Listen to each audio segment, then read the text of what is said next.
औज़ुबिल्लाहिमिनश्शैतानिर्रजीम बिस्मिल्लाहिर्रहमानिर्रहीम। जी स्टूडेंट्स, आपकी quantitative reasoning की मैथ्स की क्लास है और चैप्टर नंबर फर्स्ट है फंडामेंटल्स ऑफ लॉजिकल रीजनिंग।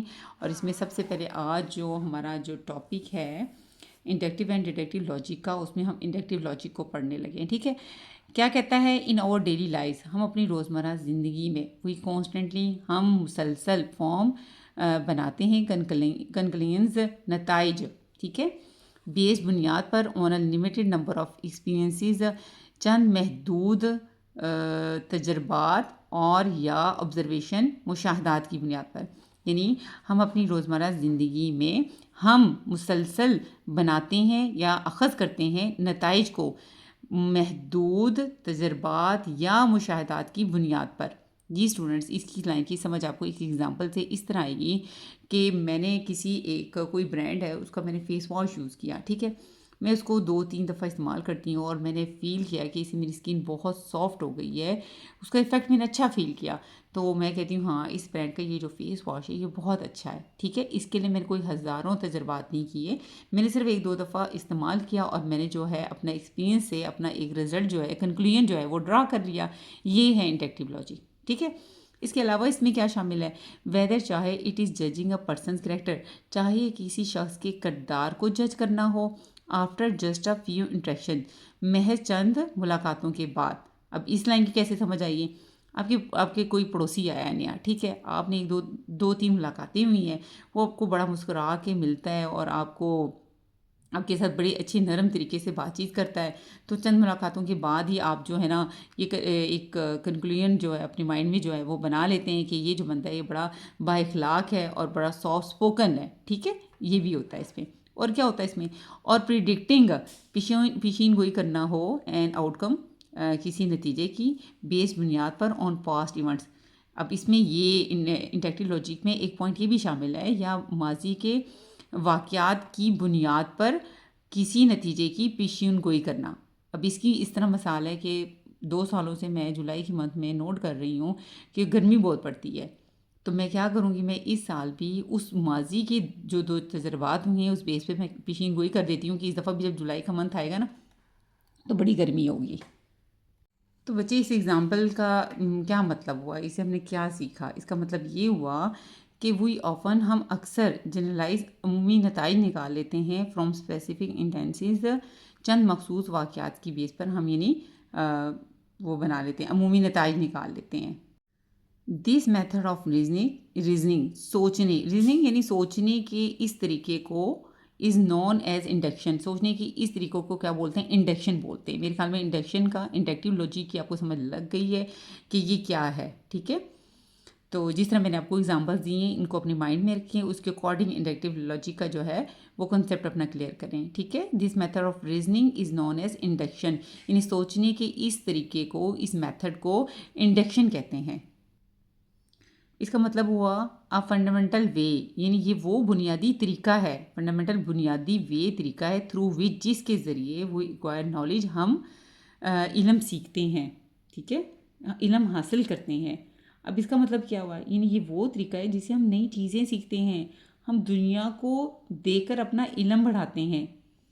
अब इसकी मिसाल आप ये देख लें कि एक बच्चा है। ठीक है, अगर एक बच्ची ने एक बार जलती हुई मोमबत्ती को हाथ लगाया, ठीक है, और उसका हाथ जल गया, उसने सीख लिया कि आग जलाती है, ये उसका इल्म बन गया। बच्चे के लिए तो ये नई चीज़ है ना, एक छोटा बच्चा है, उसको तो ये भी नहीं पता होगा कि ये कैंडल है और ये क्या है। लेकिन चूंकि उसने एक जलती हुई मोमबत्ती को हाथ लगा लिया और उसका हाथ जल गया, उसने उससे लर्निंग सीख ली कि, और ये इसका नॉलेज बन गया, उसका इल्म बन गया। ठीक हो गया। इसी तरह अगर आपने एक बार पौधे को पानी नहीं दिया तो वो मुरझा गया, आपने इल्म हासिल कर लिया कि ज़िंदा रहने के लिए पौधों को पानी की ज़रूरत होती है। यानी आप अपना एक्सपीरियंस करते हैं और उससे आप क्या करते हैं, यानी ये सोचने की इस सलाही, ये तो मैंने कहा है कि सोचने के इस तरीके को हम क्या बोलते हैं, इंडक्शन बोलते हैं। ठीक है, और यही वो तरीके हैं जिसे हम इल्म हासिल करते हैं, हम अपना एक्सपीरियंस करते हैं और उससे इल्म गेन करते हैं। जी स्टूडेंट्स, दूसरा हमारा टॉपिक है डिडक्टिव लॉजिक। इंडक्टिव लॉजिक की तो मेरे ख्याल में आपको समझ लग गई है। अब डिडक्टिव लॉजिक है, deductive logic is a reasoning process, यानी डिडक्टिव लॉजिक सोचने का वो अमल है वेयर जहाँ या जिसमें हम one moves from a general principle आम असूल, यानी क्या करते हैं जिसमें हम एक आम असूल से शुरू करते हैं, टू अ स्पेसिफिक कंक्लूजन, और किसी ख़ास मामले पर फिट कर देते हैं। ठीक है, यानी हमारे पास क्या हुआ, डिडक्टिव जो लॉजिक है ना, वो सोचने का वो अमल है जिसमें हम एक आम असूल से शुरू करते हैं और किसी ख़ास मामले में फ़िट कर देते हैं। अब इस लाइन की वजाहत देखें, ये ऊपर से नीचे वाला मामला है, टॉप डाउन वाला मामला है। ठीक है, ये ऊपर से नीचे वाला तरीका है, यानी सबसे पहले यानी पहले से एक कानून, एक बड़ा कानून मौजूद होता है, हम बस उसे इस्तेमाल करते हैं। ठीक है, जैसे कैसे, आप ट्रैफिक रूल्स की एक इसकी मिसाल मैं दे देती हूँ, ट्रैफिक रूल्स की। जैसे आप रेड सिग्नल पर गाड़ी को रुकना चाहिए ना, ये एक आम असूल है। ठीक है, और ख़ास केस क्या है, जब आप गाड़ी चला रही हैं और रेड सिग्नल आ जाता है, आपको उस पर रुकना चाहिए। तो यही बात है कि एक आम, हम क्या करते हैं, एक आम असूल से शुरू करते हैं और किसी ख़ास मामले में इसको फिट करते हैं। ठीक है, जैसे अब जो आपको पता है एक रेड सिग्नल है, ये एक आम असूल है, सबके लिए आम असूल है कि जब भी रेड सिग्नल आना है गाड़ी ने रुकना है। और इसका स्पेशल केस किसी मेरे लिए बन गया कि जब मैं अगर गाड़ी चला रही हूँ और रेड सिग्नल है तो मुझे वहाँ पे रुकना पड़ेगा। ठीक है, यानी एक या आप ये कह लें, जैसे आम और ख़ास की मिसाल ऐसे है कि ये एक आम बात सबके लिए बन गई है कि जब भी रेड सिग्नल होगा रुकना ही होता है। ठीक है, और अगर सपोज तो आपकी फादर गाड़ी चला रहे हैं, ये किसी ख़ास बंदे के लिए हम इस केस को कर लेते हैं कि आपके फादर गाड़ी चला रहे हैं और रेड सिग्नल होगा तो उन्हें रुकना पड़ेगा। ये है कि आम मामले से ख़ास मामले पर फिट करना। इसकी दूसरी एग्जांपल ले लें आप, एक आम असूल है सबके लिए, कॉलेज डिसिप्लिन के लिए एक आम असूल है कि कॉलेज के तमाम स्टूडेंट्स क्या होंगे, यूनिफॉर्म उनके लिए लाजमी है ना। उन्होंने यूनिफॉर्म वाइट कपड़े पहने होते हैं, ब्लैक उनके शूज़ होते हैं और अपने डिसिप्लिन के अकॉर्डिंग उनका दुपट्टा होता है। ये एक आम असूल है जो कि सपोज किसी, आप समझ लें कि मैथ्स डिपार्टमेंट है, ठीक है ना, तो उनके वाइट यूनिफॉर्म है, ब्लैक शूज़ हैं और ब्लू कलर के उनके दुपट्टाज हैं। ठीक है, ये एक आम असूल है। अभी ये ख़ास कैसे होगा, अगर सपोज टू मैं कह देती हूँ कि नूर फातिमा इस कॉलेज की स्टूडेंट है। ठीक है, मैंने एक ख़ास बंदे के लिए कर दिया ना, एक ख़ास बंदे की बात कर रही हूँ कि नूर फातिमा इस कॉलेज की स्टूडेंट है, लिहाजा नूर फातिमा के लिए यूनिफॉर्म लाजमी है। ठीक है, ये बात है कि आम से किसी ख़ास बंदे पर उसको फिट कर देना। अब अगला देखें, व्हेन डिडक्टिव रीजनिंग, जब deductive reasoning is applied correctly, सही तौर पर, ठीक है, सही तरीके से अप्लाई किया जाए या इस्तेमाल किया जाए, and if the premises are true, और अगर प्रिमिसेस होता है बुनियादी मालूमात, और अगर बुनियादी मालूमात दुरुस्त हों, ट्रू हों, सही हों, ठीक है, द कंक्लूजन, तो जो नताइज होते हैं, नतीजे, हाँ, जो नतीजा होता है इज़ गारंटेड, यानी ज़मानत होती है। ठीक है, इज़ गारंटेड 100% ज़मानत होती है टू बी ट्रू, कि वो सही होगा, वो भी सही होगा, तो नतीजे के सच्चा होने की 100% ज़मानत होती है। अगर उसकी बुनियादी जो मालूमात हैं सही होंगी तो नतीजे के सच्चा होने की 100% ज़मानत होती है। जी स्टूडेंट्स, अब इंडक्टिव और डिडक्टिव का थोड़ा सा डिफरेंस समझ लें यहाँ तक। ठीक है ना, यहाँ तक जो हमने इन्फॉर्मेशन ली है। इंडक्टिव में के गलत होने की गुंजाइश होती है। ठीक है, इंडक्टिव के गलत होने की गुंजाइश है। आप 2-3 दिन का एक दो तजर्बात करते हैं, जैसे मैंने फेस वॉश यूज़ किया, मैंने अभी इनिशियली यूज़ किया, 2 दफ़ा यूज़ किया, उससे मेरी स्किन सॉफ्ट कर दी। मैं पूरा वीक यूज़ करूँ और उससे मेरी स्किन जो है वो कोई इंग्रेडिएंट ऐसा हो जो मेरी स्किन को ड्राई भी कर सकता है। ठीक है ना, या कोई बंदा है 2 दफ़ा वो बहुत खुश इखलाकी से मिला है, वो लाजमी तो नहीं है वो कॉन्स्टेंटली वो ऐसी ही नेचर का हो। समझ आ रही है कि नहीं आ रही है? तो इंडक्टिव में चांस है कि वो फॉल्स हो सकता है, वो रिजल्ट गलत हो सकता है, लेकिन डिडक्टिव में ऐसा नहीं होता। ठीक है, क्योंकि अगर जो डिडक्टिव है ना, इसमें शकी गुंजाइश नहीं है। इंडक्टिव में शकी गुंजाइश हो सकती है, ठीक है, लेकिन ये डिडक्टिव में नहीं है। यहाँ पर अगर पहली बात सच है तो नतीजा गलत हो ही नहीं सकता।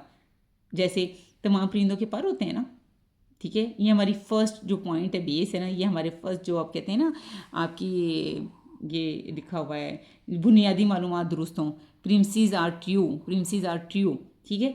तो फर्स्ट आपकी जो इन्फॉर्मेशन उसमें आप कहते हैं तमाम परिंदों के पर होते हैं, तमाम परिंदों के पर होते हैं ना, चिड़िया भी एक परिंदा है, ठीक है। ये आपके पास इन्फॉर्मेशन है। अब बुनियादी मालूमात है ना, बुनियादी मालूमात में मैं ये कह रही हूँ, मैं मिसाल आपको दे रही हूँ।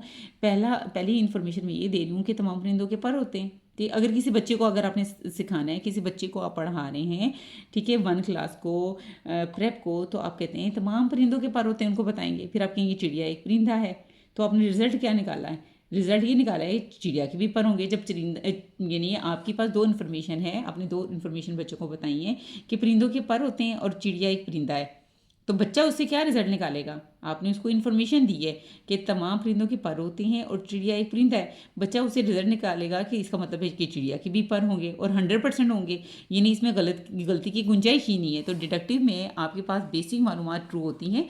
Princess are true, the conclusion is guaranteed to be true. अगर आपके पास बेसिक मालूमात जो हैं वो ट्रू हैं, तो लाजमी जो नतीजा है वो भी 100% क्या होगा? ट्रू होगा, ठीक है। जैसे आप कहते हैं कि 18 साल से कम उम्र के लोग जो है वोट नहीं दे सकते। आपके पास इन्फॉर्मेशन है, आपने गवर्नमेंट की इन्फॉर्मेशन पढ़ी है, उसमें लिखा हुआ है कि 18, उसकी इन्फॉर्मेशन दो है आपके पास, ठीक है। आपके पास है कि 18 साल से कम उम्र के लोग वोट नहीं दे सकते, ठीक है। और दूसरी बात ये कि जो एक खास आप कहते हैं अली है, अली की उम्र 15 साल है, ठीक है। तो इससे आपने क्या रिजल्ट निकाला? आपके पास दो इन्फॉर्मेशन है गवर्नमेंट की तरफ से कि 18 साल से कम उम्र के बच्चे वोट नहीं डाल सकते, और अली आपका एक जानने वाला है जिसकी उम्र 15 साल है। तो इसमें आपने रिजल्ट क्या निकालना है? इससे आपका रिजल्ट निकला है कि असलम वोट नहीं, सॉरी, अली वोट नहीं दे सकता। और इसमें कोई शक की गुंजाइश नहीं है, क्योंकि आपके पास दो बेसिक इन्फॉर्मेशन है जो कि 100% ट्रू है, क्योंकि 18 साल से कम उम्र के वोट नहीं डाल सकते और अली की उम्र चूंकि 15 साल है, तो डेफिनेटली जो रिजल्ट हमने कंक्लूड किया है कि अली भी वोट नहीं दे सकता, ये 100% ट्रू होगा। इन डिटेक्टिव रीजनिंग का, यानी डिटेक्टिव रीजनिंग में क्या करता है? वन स्टार्ट्स, कि कोई शुरू करता है विद ब्रॉड वसी एक्सेप्टेड ट्रूथ, तस्लीम शुदा हक़ाइक़ और लॉस कवानीन से, एंड अप्लाइज देम, और उन्हें अप्लाई कर देता है टू स्पेसिफिक इंटेंसेस और केसेस, और उन्हें चंद मखसूस केसेस पर उसको अप्लाई कर देता है, ठीक है। यानी वो बताना चाह रहा है कि डिटेक्टिव रीजनिंग में हमारे पास क्या होते हैं? हमारे पास कुछ तस्लीम शुदा हक़ाइक़ होते हैं। इसमें हमारे पास इंडक्टिव रीजनिंग की तरह अपनी तरफ से हमने जो तजर्बात से 2-3 तजर्बे किए और उससे जो हमने इन्फॉर्मेशन ली है, यहाँ पे वो वाला सीन नहीं है। यहाँ पे साइंस के या मज़ाहब के जो कवानीन ऑलरेडी बने हुए हैं ना, उन तस्लीम शुदा हक़ाइक़ या कवानीन वो हमारे पास ऑलरेडी होते हैं, हम उनको अप्लाई करते हैं केसेस के, स्पेशल केसेस, कुछ ख़ास केसेस पे अप्लाई कर देते हैं, और उससे फिर हम जो रिज़ल्ट होता है वो लाजमी बात है, आगे वो बात करता है कि जब हमारे पास कुछ तस्लीम शुदा हक़ाइक़, कुछ रूल्स जो कि पहले से बने होते हैं और उनको हम केसेस पर जब अप्लाई करते हैं, दिस प्रोसेस गारंटीज, ये जो तरीका है ये इसमें गारंटी होती है डेट के द कंक्लूजन, जो रिजल्ट्स होंगे, जो नताइज होंगे, विल फॉलो, वो क्या होंगे? एज लॉन्ग एज प्रिमिसेस, हमारी जो बुनियादी मालूमात हैं वो हमारे पास क्या है? एक्यूरेट हैं एंड वैलिड, और वैलिड है। यानी यहाँ पे इंडक्टिव लॉजिक में तो ये होता है ना कि हमने 2-3 एक्सपीरियंस किए, उससे हमने रिजल्ट बना लिया, जो कि फॉल्स भी हो सकता है। यहाँ पे ऐसा केस नहीं है। यहाँ पे हमारे पास इंफॉर्मेशन जो है वो साइंस की या मज़हब के जो रूल्स हैं वो ऑलरेडी हमारे पास बने हुए हैं, हमने उसको कुछ स्पेशल केसेस पे अप्लाई करना होता है, और उसमें 100% गारंटी होती है कि वो हमारे पास, चूँकि हमारी जो बेसिक्स है, जो हमारे रूल्स हैं, चूँकि वो 100% करेक्ट हैं, तो हमारा जो रिजल्ट निकलेगा वो भी 100% क्या निकलेगा? वैलिड और ट्रू और एक्यूरेट निकलेगा। जैसे सपोज टू आप ये समझ लें इस तरह, इस बात को बच्चे हम इस तरह एग्जांपल से सीख सकते हैं कि हमें इस रूल का पता है, जो माया चीज़ें हैं यानी जो लिक्विड्स हैं वो अपना रास्ता क्या करती हैं? खुद बनाती हैं ना। तो जब एक गिलास से जब पानी गिरेगा तो वो फर्श पे, क्योंकि वो रास्ता खुद बनाती है, तो फर्श पे वो खुद ब खुद क्या होता है? बहना शुरू हो जाता है। इसी तरह मैथ्स का ये रूल हम सब जानते हैं कि जो स्क्वायर होता है, ठीक है, जो स्क्वायर होता है, स्क्वायर उसके कितने हमारे पास कॉर्नर होते हैं? 4 कोने होते हैं ना, 1 2 3 4, 4 कोने होते हैं, ठीक है। इसी तरह अगर आप कोई इसको स्पेशल इसका केस बना लें, कोई कागज़ है जो स्क्वायर की शक्ल का है, तो उसके कितने कॉर्नर्स होंगे? तो लाजमी बात है, क्योंकि ये कानून बना हुआ है, ये रूल बना हुआ है मैथ्स का, कि कोई भी स्क्वायर वाली चीज़ कोई भी होगी, वटेवर, कोई किताब है, कागज़ है, कोई कुछ भी है, तो उसके हमेशा क्या होंगे? 4 कॉर्नर्स होंगे। यानी इसमें कोई गलती की गुंजाइश है ही नहीं है। इसका रिजल्ट 100% क्या होगा? ट्रू होगा। किसमें? डिडक्टिव लॉजिक में। क्योंकि इसमें प्रिंसिपल्स जो हैं, इसमें जो असूल हैं वो पहले के बने हुए हैं, हमने उसको बस स्पेशल केस पे अप्लाई करना है और वो 100% क्या होंगे, ट्रू होंगे।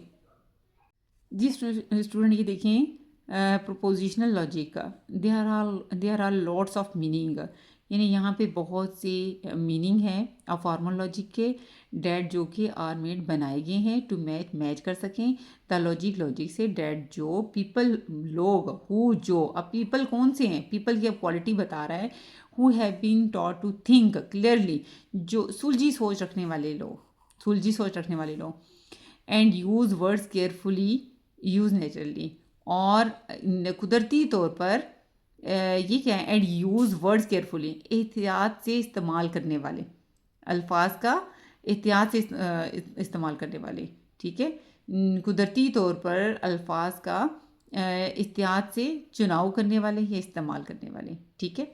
इन आर्डर टू अवॉइड कन्फ्यूजन, किसी भी किस्म की कन्फ्यूजन से बचने के लिए, एंड मेक थिंग्स कंसिस्टेंट, और चीज़ों में यकसानियत पैदा करने के लिए, formal and natural reasoning are different from each other. अब हम यहाँ पे फॉर्मल और नेचुरल रीजनिंग यानी सोच का, हम यानी थिंकिंग के ये टू टाइप्स जो हैं वो बताने लगे हैं कि वो क्या होते हैं, वो एक दूसरे से मुख्तलिफ होते हैं। कैसे बेटा, बात सुने, हम अपनी ज़िंदगी में बहुत सी ऐसी बातें करते हैं जिनका हमारी किसी लॉजिक से कोई ताल्लुक़ नहीं होता, जैसे हमारी इमोशंस होते हैं, ठीक है। और चूँकि जो फॉर्मल लॉजिक है ना, यानी अगर हम नेचुरल रीजनिंग की बात करें, वो हमारे पास यानी कुदरती जिसमें हमारे पास फीलिंग्स इसमें आ जाती हैं, ठीक है। लेकिन जो फॉर्मल लॉजिक है, इसके जो कवानीन है वो बहुत सख्त हैं, ठीक है, इसमें कोई गलत फहमी नहीं रहती, ठीक है। फॉर्मल लॉजिक में किसी भी किस्म की गलती की गुंजाइश नहीं होती। अब जो ये हमारे पास नेचुरल रीजनिंग है, इसमें क्या होता है, जैसे अब मैं कहती हूँ आज मेरा मूड अच्छा नहीं है, इसमें कोई अच्छा मूड, मैं कह रही हूँ आज मेरा मूड अच्छा नहीं है, इसमें क्या 100% ट्रू बात हो गई, ठीक है। ये फॉर्मल लॉजिक नहीं होगी, ये मेरे पास नेचुरल रीजनिंग में होगा, ठीक है, जिसमें मेरी फीलिंग्स आ रही हैं। जैसे मैं सपोज कहती हूँ कि शायद आज बारिश हो जाए, इसमें भी कोई लॉजिक नहीं है, ये सिर्फ एक एहसास है, जिसमें सिर्फ एहसास होता है, वो नेचुरल रीजनिंग में आ जाता है। और फॉर्मल रीजनिंग क्या होती है, जिसमें लॉजिक होती है, एक ठोस यानी कोई स्ट्रॉन्ग लॉजिक होती है, स्ट्रॉन्ग पॉइंट होता है जिसकी बेस पे हम कहते हैं हाँ ये काम हो सकता है। जैसे मैंने सिंपल कहा था कि शायद आज बारिश हो, अब इसमें कोई लॉजिक नहीं है। हाँ, अगर बादल गहरे होंगे, अगर आसमान पर बादल गहरे हैं तो हमारे पास बारिश होने का इम्कान बढ़ जाता है। और अगर मैं कहूँ कि हाँ आज बादल बहुत गहरे हैं इसलिए बारिश के होने के बहुत इम्कान आते हैं, तो ये आपकी एक फॉर्मल लॉजिक में आ जाती है, ठीक है। आगे देखें, every language contains different types of sentences, हर ज़ुबान रखती है मुख्तलिफ़ किस्म की सेंटेंसेस, जुमले, सच है जैसे स्टेटमेंट्स, बयानात, क्वेश्चन, सवालात, एंड और कमांड्स, अहकामात। फॉर इंस्टेंट, मिसाल के तौर पर हम यहाँ देखें, इज़ द हॉलीडे टुडे, क्या आज छुट्टी है, तो ये था क्वेश्चन, वहाँ से पता चल गया ये क्वेश्चन है। Go and bring the breakfast, ये एक का है कि जाओ और ब्रेकफास्ट लेकर आओ, ये तो हुक्म जारी किया गया, ठीक है, ये तो एक हुक्म जारी किया गया है। This is a nice dress, ये फीलिंग्स बताई गई है, ठीक है। तो इसमें क्या है बेटा, जैसे अगर मैं पहले इसको ज़रा एग्जांपल्स को पढ़ लें और फिर मैं इसके मतलब आपको वन बाय वन बताती हूँ। Lahore is the capital of Punjab, Lahore Punjab का दारुल हुकूमत है, ठीक है। अब जैसे पहला मैं देखती हूँ उसमें मैं कहती हूँ क्या, उसमें क्या हुआ है, क्या छुट्टी है, ये एक सवाल है, ठीक है। सवाल ना सच्चा होता है ना झूठा होता है, इसमें कोई लॉजिक नहीं होती, ठीक है। वो कोई 100 नहीं है, लॉजिक तो वो है जिसके हम जैसे ये कहा हुआ है कि Lahore is the capital of Punjab, ठीक है। इसमें तो 100% है कि हाँ जो लाहौर है वो पंजाब का दारुल हुकूमत है, ये एक हकीकत पर मबनी बयान है, स्टेटमेंट है, ठीक है। तो इसमें लॉजिक है, इसको हम चेक कर सकते हैं कि क्या ये सच है या झूठ है, ठीक है। तो आगे नेक्स्ट देखें, वो कहता है कि go and bring the breakfast, जाओ नाश्ता कराओ, ले आओ और नाश्ता ले आओ, ये एक ऑर्डर है, ठीक है। हुक्म पर अमल किया जाता है, इसे सच ये झूठ नहीं कहा जा सकता, ठीक है, हुक्म पर अमल किया जाता है, इसे सच या झूठ नहीं कहा जाता। जैसे मिसाल के तौर पे कहूँ दरवाज़ा बंद करो, खामोश हो जाओ, ये एक ऑर्डर है। ठीक है, आगे नेक्स्ट क्या है, this is a nice dress, ये एक अच्छा लिबास है, ये एक ओपिनियन है, एक ज़ाती राय है। ठीक है, अब एक बंदे के लिए अच्छा ड्रेस हो सकता है, लाजमी नहीं कि दूसरे के लिए, दूसरे को ना पसंद भी हो सकता है, तो इसमें कोई लॉजिक नहीं है। ठीक है, तो इसकी एक और मिसाल भी देख सकते हैं हम हमें पता होता है कि आइसक्रीम जो है वो बहुत मज़े की होती है, या कोई मिसाल के तौर पर करेंगे, कोई कलर है, पिंक कलर का ड्रेस, हम कहते हैं ये कलर कितना प्यारा है, तो इसमें कोई लॉजिक नहीं है, ये आपकी फीलिंग्स को बता रहा है। किसको बता रहा है? फीलिंग्स को। इन सब एग्जाम्पल में सबसे ज़्यादा आपको लॉजिक जो नज़र आ रही है वो किस में आ रही है? Lahore is the capital of Punjab, ये एक स्टेटमेंट है जो कि एक हकीकत पर मबनी है। ठीक है, इसमें लॉजिक है, बाकी में नहीं है। बाकी ये क्वेश्चन है वो उसका ना सच का पता होता है ना झूठ का पता होता है, ये एक ऑर्डर है, इसमें भी कोई लॉजिक नहीं है। ये एक फीलिंग्स बताई, जो ओपिनियन है, किसी को वो ड्रेस अच्छा लग सकता है, किसी को बुरा भी लग सकता है। ठीक है, हाँ, ये जो है इसमें एक लॉजिक है।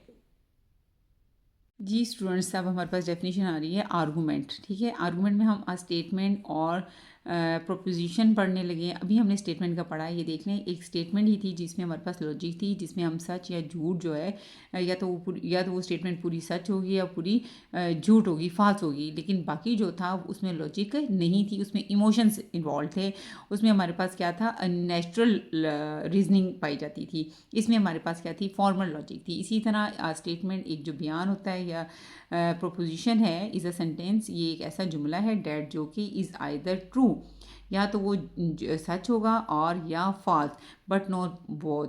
यानी जो स्टेटमेंट है या तो वो झूठ होगी या सच होगी, लेकिन दोनों पोजीशन एक वक्त में नहीं होगी। ठीक है, अब इस तरह कह लें कि इसकी एग्जांपल आप ये देख लें कि लॉजिक की जो लैंग्वेज है उसमें सच और जो झूठ है ना वो दो अलग अलग खाने हैं। ठीक है, किसी सेंटेंस में दोनों खाने जो है ना वो एक साथ नहीं हम आ सकते। यानी मैं कह दूँ ये स्टेटमेंट जो है ये ट्रू भी है फॉल्स भी है, दोनों पॉइंट में एट अ टाइम नहीं कह सकती। ठीक है, जैसे अगर मैं कहती हूँ कि आज मंगल है, तो या तो ये बात सच होगी या झूठ होगी। ऐसा नहीं हो सकता कि ये आधा सच हो और आधा झूठ हो। आप अपनी रोज़मर्रा ज़िंदगी में इसकी मिसालें देख सकती हैं। जैसे पाकिस्तान जो है, पाकिस्तान का कौमी खेल क्या है? हॉकी है। ये एक ट्रू स्टेटमेंट है। और अगर अगर मैं कहती हूँ जो इंसान है वो उड़ सकते हैं, तो ये एक फॉल्स स्टेटमेंट है क्योंकि वो नहीं उड़ सकता। यानी ये दोनों जो मैंने आपको एग्जांपल्स दी हैं ना, स्टेटमेंट दी हैं कि जो पाकिस्तान का कौमी खेल जो है वो हॉकी है या इंसान उड़ सकता है, ये दोनों प्रोपोजिशन कहलाएंगे क्योंकि इसमें एक क्लियरली कट यानी क्लियरली हमें पता चल रहा है कि स्टेटमेंट या तो ट्रू है या फॉल्स है। ठीक हो गया, आगे ये देखें, if you write 2+2 = 4 and 2+2 = 5, you have two statement. ये आपके पास दो स्टेटमेंट है, 2+2 = 4, 2+2 = 5। आपको पता है जो फर्स्ट वन है वो ट्रू है, the first one is true and the second one is false. एक ट्रू है और एक हमारे पास क्या है, फॉल्स है। यानी इससे ये बात क्लियरली हमें समझ आ गई है कि लॉजिक में क्या होता है कि अगर कोई या तो बात गलत होगी, सच होगी, या वो गलत होगी। बस डिफरेंस ये है कि जो फॉल्स है उसकी कोई वो फॉल्स है लेकिन उसकी कोई वैल्यू नहीं है, लेकिन है तो फॉल्स है ना, या तो वो ट्रू होगी या फॉल्स होगी। जैसे अब सूरज है, मैं कहती हूँ एक स्टेटमेंट पास करती हूँ जो सूरज मगरिब से निकलता है, ये एक स्टेटमेंट है जो कि एक फॉल्स स्टेटमेंट है। ठीक है, अगर हम कहते हैं कि एक हफ्ते में 7 दिन होते हैं, तो ये भी एक स्टेटमेंट है, लेकिन ये स्टेटमेंट कैसी है, ट्रू है। यानी स्टेटमेंट या तो ट्रू होगी या फॉल्स होगी। स्टेटमेंट की बात बता रही हूँ, स्टेटमेंट प्रोपोजिशन, स्टेटमेंट को प्रोपोजिशन भी बोलते हैं, या तो ये ट्रू होगी या फॉल्स होगी।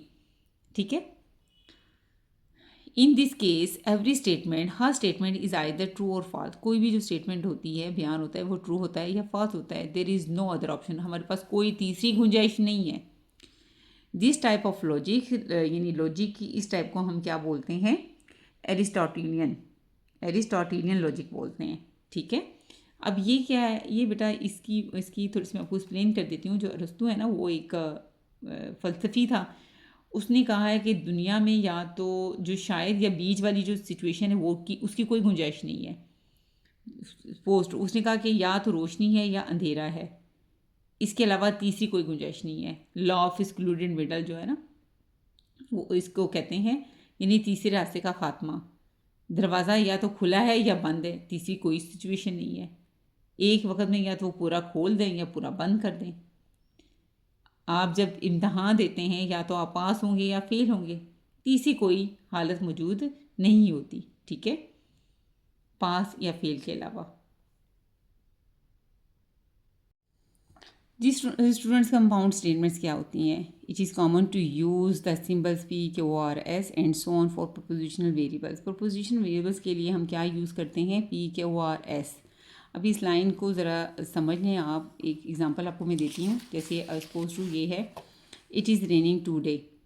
ये एक स्टेटमेंट है कि एक सेंटेंस लिखा हुआ है कि आज बारिश हो रही है। The school is closed, school बंद है। The sun rising in the east, सूरज मशरिक़ से निकलता है।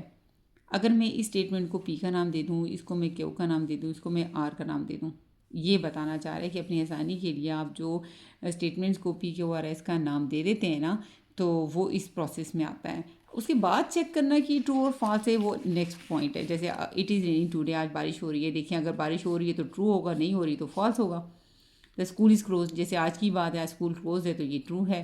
The sun rising in the east, ये तो ट्रू है, जो सूरज है वो मशरिक़ से निकलता है, ये ट्रू है। ठीक है। There are two types of truth values. हाँ, ट्रूथ वैल्यूज़ की दो वैल्यू फॉर अ प्रपोजिशन। ये प्रपोजिशन मैंने बताया था, स्टेटमेंट को बोलते हैं। किसी स्टेटमेंट को की ट्रूथ वैल्यूज़ कितनी होती? दो होती हैं, true T and false F. Truth values of a statement is true. अब कोई स्टेटमेंट की जो ट्रूथ वैल्यू है वो ट्रू टी कब होगी? If the statement true. अगर स्टेटमेंट ट्रू होगी तो वो उसके लिए टी यूज़ करेगा, एंड एफ, और एफ यूज़ करेंगे if the statement is false. अगर स्टेटमेंट फॉल्स होगी तो एफ यूज़ करेंगे, जैसे मैंने अभी आपको यूज़ करके दिया कि जैसे मैंने आपको समझाया है कि अगर वो ट्रू है तो टी यूज़ कर देना है। और अगर यही बात द स्कूल इज़ क्लोज, अगर मैं मंडे को पूछूं, मंडे वाले दिन पूछूं, तो ये क्या हो जाएगी? फॉल्स हो जाएगी। और एक और बात है कि अगर सपोज टू आज बारिश नहीं हो रही और वो कह रहे हैं आज बारिश हो रही है, तो ये भी फॉल्स हो जाएगी। ठीक है, तो ये ट्रूथ वैल्यूज़ के लिए हम टी या एफ यूज़ करते हैं। ठीक है। उसके बाद हमारे पास है a truth table is a table that shows the truth values of a statement for all possible truth values of its components. इसको मैं एक बड़ी खूबसूरत मिसाल से आपको समझा देती हूँ। मेरे पास दो यानी ट्रूथ टेबल तो बनाना सिखाना ही सिखाना है, लेकिन थोड़ा सा मैं आपको इन स्टेटमेंट में भी आपको ज़रा इसका कॉन्सेप्ट क्लियर करना चाह रही हूँ कि अगर कोई लेडी है, वो अपनी बेटी को कहती है कि अगर तुम अपना होमवर्क करोगी। पहली स्टेटमेंट उसने कहा है कि अगर तुम अपना, उसको मैं पी का नाम देती हूँ, अगर पहली वो स्टेटमेंट करती है अगर तुम होमवर्क करोगी तो होमवर्क करोगी। दूसरी स्टेटमेंट वो कहती है और कमरा साफ़ करोगी। अगर तुम अपना होमवर्क करोगी और अगर तुम अपना कमरा साफ़ करोगी तो तुम्हें आइसक्रीम मिलेगी। ठीक है, क्या मिलेगी? तुम्हें आइसक्रीम मिलेगी। अब ट्रूथ टेबल हमें क्या दिखाता है? अगर वो अपना कमरा तो साफ, अपना होमवर्क तो कर लेती है लेकिन अपना कमरा साफ़ नहीं करती, ये वाला काम नहीं करती। पहला तो ट्रू हो गया, उसने होमवर्क कर लिया, ट्रू लगा दिया। दूसरा जो है वो अपना कमरा साफ़ नहीं करती, वो फॉल्स आ गया। तो इसका रिक्वायर्ड रिजल्ट क्या आएगा? उस रिजल्ट तो उसने ये कहा था आइसक्रीम तब मिलेगी अगर वो ये दोनों काम करेगी, लेकिन उसने एक काम किया दूसरा नहीं किया, तो इसका रिजल्ट क्या होगा? फॉल्स होगा, उसे आइसक्रीम नहीं मिलेगी।